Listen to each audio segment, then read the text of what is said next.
एक कहानी है, दृष्टांत है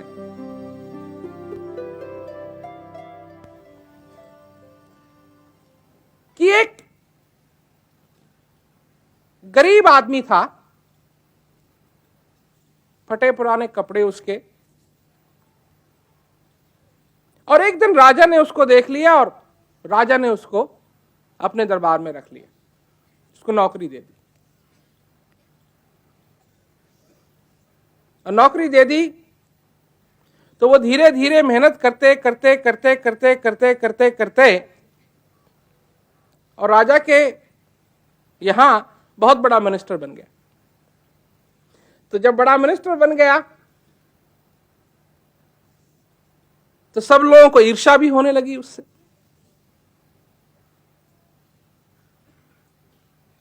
और एक कमरा था उसके पास ऊपर,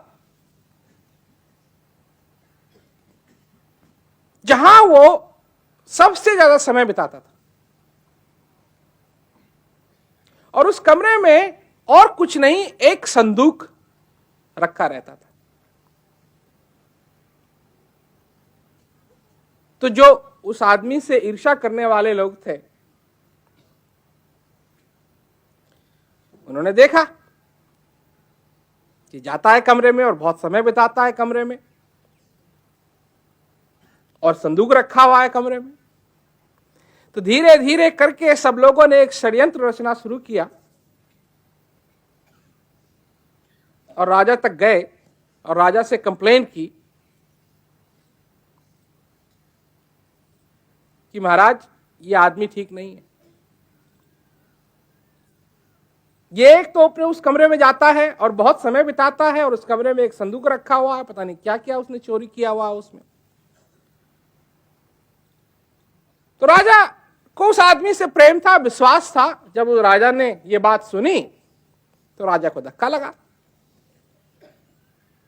तो एक दिन राजा चुप्पे से उसके पीछे चलता रहा और वो अपने कमरे में गया, तो राजा भी कमरे के बाहर, जब उसने दरवाजा बंद किया तो राजा ने खटखटाया।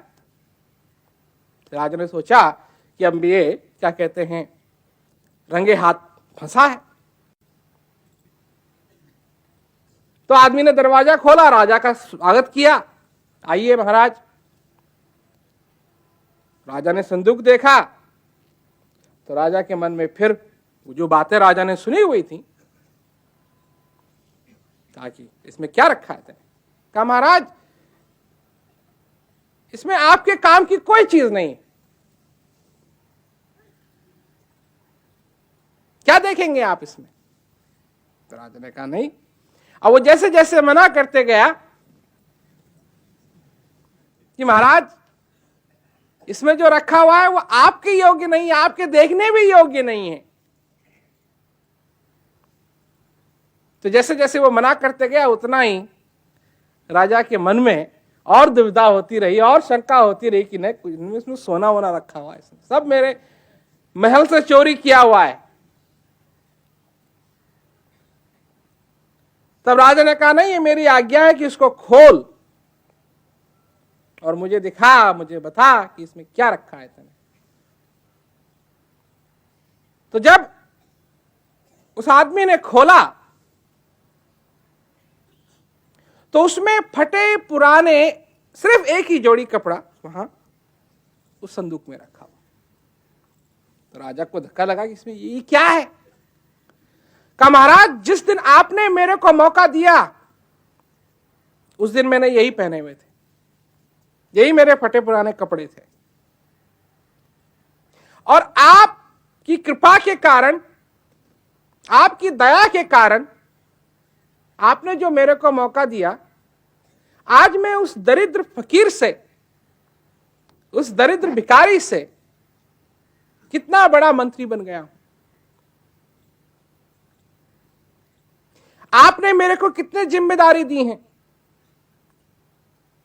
और मैं इस कमरे में आकर के इन कपड़ों को देखता हूं और इन कपड़ों को पहनता हूं, क्योंकि मैं भूलना नहीं चाहता हूं कि मैं कहां था और किसकी दया से और किसकी कृपा से आज मैं कहां पहुंच गया।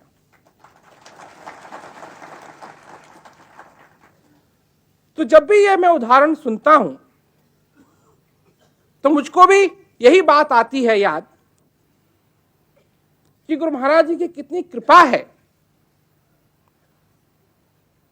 कितनी कृपा है कि कहां मनुष्य होता है और कहां उसको पहुंचा देते हैं। परंतु जब वहां पहुंचने के बाद मनुष्य उन चीजों को भूलने लगता है जो उसकी बुनियाद है। क्योंकि अगर बुनियादी ठीक ढंग से नहीं पड़ी है तो मकान कैसे बनेगा उस पर, और मगर बन भी जाएगा तो एक न एक दिन तो उसको गिरना ही है। बुनियाद ऐसी होनी चाहिए कि जो कुछ भी उस पर बने, जो कुछ भी उस पर हो, उसको वो ताकत दे, उसको वो मजबूत बनाए।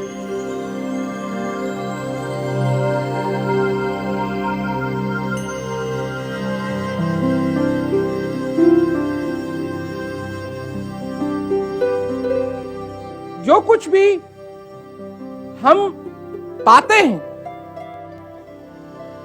ज्ञान से, दर्शनों से, सत्संग से, यही हमारी बुनियाद है। सेवक की बुनियाद ही है। और सेवक लेता जाए, जो उसको दिया जा रहा है उसको वो लेता जाए, उसको ग्रहण करता जाए, उसकी बुनियाद और मजबूत हो।